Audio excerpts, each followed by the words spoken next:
Pustynia Negev w Izraelu to jest jedna z tych rzeczy, do których po prostu uwielbiam wracać. Ta przestrzeń i te zachody słońca. Niewiarygodnie piękne.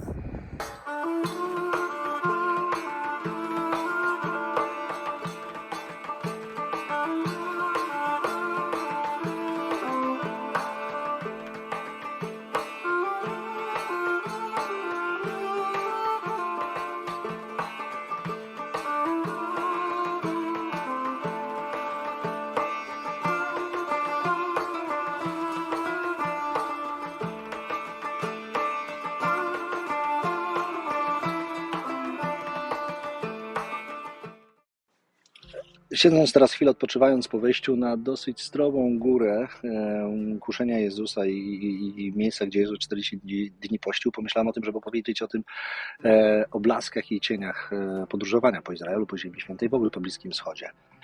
Pierwsza rzecz, jaka mi przychodzi na myśl, to bezpieczeństwo. Trzeba dbać o to. To jest region ciągle kipiący mniejszym lub większym konfliktem. Nie dalej jak parę dni temu wydarzyła się znowu niezbyt fajna, czy bardzo niefajna sytuacja napięcia między Palestyńczykami i Żydami, która się zakończyła tragicznie.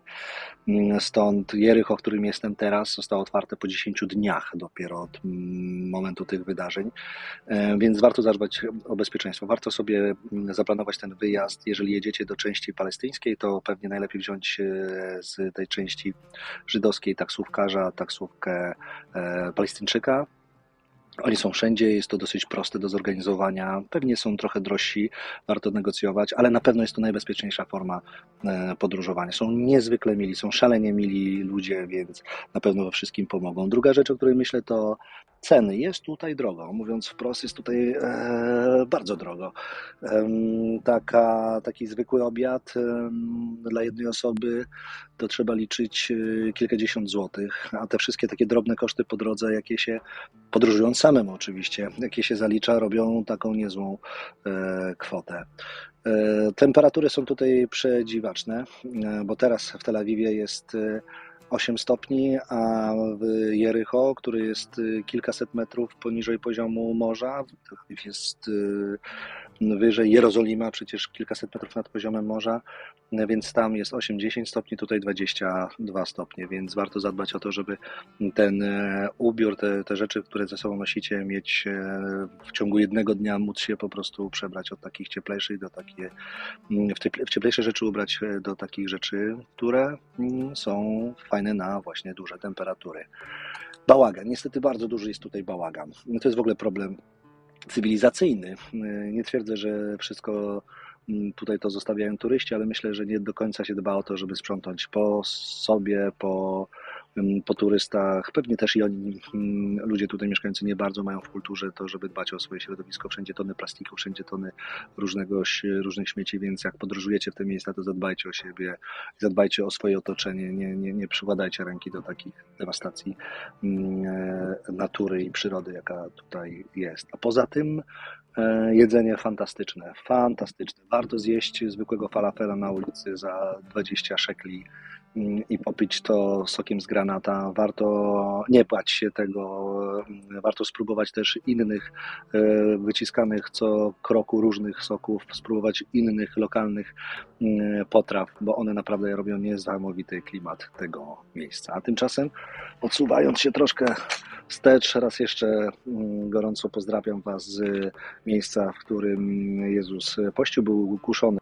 Posłuchajcie Biblii Audio, posłuchajcie tego, w jaki sposób udźwiękowiliśmy te fragmenty Biblii. Hej! Then Jesus was led by the Spirit into the desert to be tempted by the devil. He fasted for 40 days and 40 nights, and afterwards he was hungry.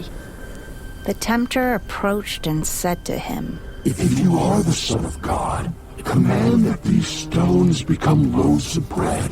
He said in reply, It is written, one does not live by bread alone, but by every word that comes forth from the mouth of God.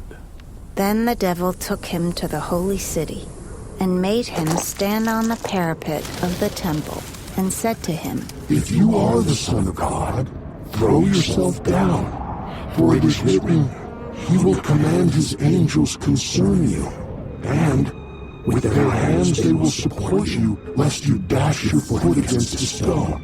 Jesus answered him, Again it is written, You shall not put the Lord your God to the test. Then the devil took him up to a very high mountain and showed him all the kingdoms of the world and their magnificence. And he said to him, All these I shall give to you, if you will prostrate yourself and worship me. At this, Jesus said to him, Get away, Satan. It is written, The Lord your God shall you worship, and him alone shall you serve. Then the devil left him, and behold, angels came and ministered to him. Billy, zapomniałem o jednej ważnej rzeczy. Wracając z góry, doczytałem w przewodniku, z góry kuszenia, że warto odwiedzić Jericho jeszcze z jednego powodu. Otóż tutaj mieści się najstarsza, czy najdłużej zamieszkiwana przez człowieka osada, bo w Jericho odkryto ruiny, osady sprzed niemal 10 000 lat, przed naszą erą jeszcze, więc rzecz taka, powiedziałbym, niesamowita na mapie historycznej Bliskiego Wschodu, Izraela i tych regionów świata. Właśnie do zobaczenia w Jericho.